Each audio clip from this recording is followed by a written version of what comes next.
થોડું કાઠિયાવાડી સ્ટાઇલ, થોડું લગ્ન પ્રસંગોમાં બને તેવું રીંગણ બટેકાનું શાક બનાવવા માટે અહીંયા ખલની અંદર 6-7 કળી લસણ, 1 ટીસ્પૂન મીઠું નાખી વાટી લેવાનું છે. હવે લાલ મરચું પાવડર અને ધાણા જીરું પાવડર નાખી વાટી લેવાનું છે અને 2 થી 3 ટેબલ સ્પૂન પાણી નાખી મિક્સ કરી લેવાનું છે.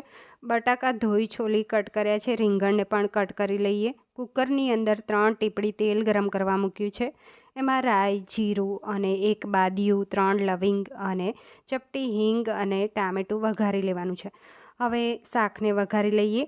ગેસની ફ્લેમ હાઈ રાખી અને 1 ટીસ્પૂન હળદર નાખી 2 મિનિટ થવા દીધા પછી એની અંદર લસણની ચટણી બધી એડ કરી લેવાની અને ચપટી મીઠું એડ કરી લઈએ. થોડુંક પાણી નાખવાનું છે.